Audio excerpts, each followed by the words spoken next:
Praise the lord. నిజమైన స్వరం. ఫిబ్రవరి 17, 2026 Holi prayer home సంఘం వారి అనుదిన వాగ్దాన పరిచర్య. ఆయన కృప యుగ యుగములు నిలుచును. కీర్తనల గ్రంథము 103 అధ్యాయము 18 వచనము. ప్రియమైన దేవుని వారలారా, దేవుని యొక్క కృప అనేది యుగ యుగాలు నిలుస్తుంది. ఆ కృప మన మీద కుమ్మరింపబడాలి అంటే ఆ కృపను మనము అనుభవించాలి అనంటే, ఆ కృప మనకు తోడుగా ఎల్లప్పుడూ రావాలి అనంటే మనం ఏం చేయాలనే దేవుడు ఇక్కడ సెలవిస్తున్నారు.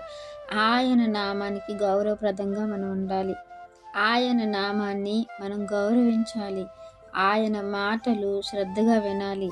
ఆయన కట్టడాలను, ఆయన యొక్క ఆజ్ఞలను, నిబంధనలను మనం గైకొంటూ వాటిని అనుసరించి నడుచుకుని వారి మీద, అలాగే ఆయన యందుల భయభక్తులు కలిగిన వారి మీద ఆయన కృప ఎల్లప్పుడూ కృమ్మరించబడుతుంది అని వాక్యం సెలవిస్తూ ఉంది. అంతేకాకుండా ఆయన నీతిని అనుసరించుకొని మనం నడుచుకోవాలి. ఆయన యొక్క నీతి అంటే ఆయన మాటనే. అబ్రహాం గారు ఎలా అయితే ఆయన నమ్మారో, ఆ నమ్మకాన్ని ఆయన యొక్క చిత్తాన్ని చేయటంలో ఎలా అయితే రుజువు చేసుకున్నారో, నిరూపించుకున్నారో, అలా బ్రతికారో మనం కూడా అలా బ్రతకాలనే దేవుని యొక్క ఇష్టమై ఉన్నది. అంతేకాకుండా దేవుని యొక్క దీవెనలు కానీ, ఆయన యొక్క కృప కానీ, ఆయన యందలి భయభక్తులు, విధేయత, ఆయన పట్ల ఉన్నటువంటి ప్రేమను మనము హెచ్చించుకున్నట్లుగా, ఆయన సంకల్పానికి తగినట్లుగా మనం బ్రతికితే దేవుని యొక్క మెండైన దీవెనలు మన మీద కృమ్మరింపబడతాయి. ఆయన కృప మనల్ని అనుక్షణం వెంబడిస్తూ ఉంటుంది. ప్రియమైన దేవుని వారలారా, మన భక్తిని బట్టి దేవుడు మనల్ని రక్షించలేదు.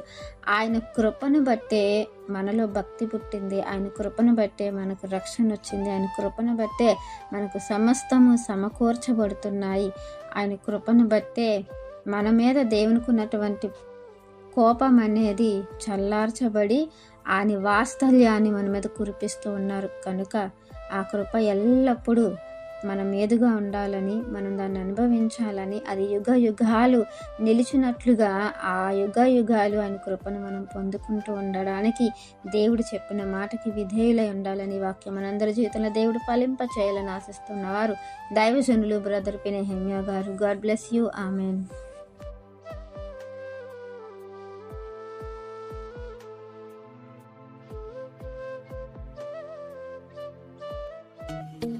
Hi friends, Holi prayer home Gajuwaka సంఘం వారు మాట్లాడిన విలువైన దేవుని సందేశములను మీరు వినటానికి మా యొక్క యూట్యూబ్ ఛానల్ హోలీ ప్రేయర్ హోమ్ను సబ్స్క్రైబ్ చేసుకొని పక్కనున్న బెల్ ఐకాన్ క్లిక్ చేయగలరు.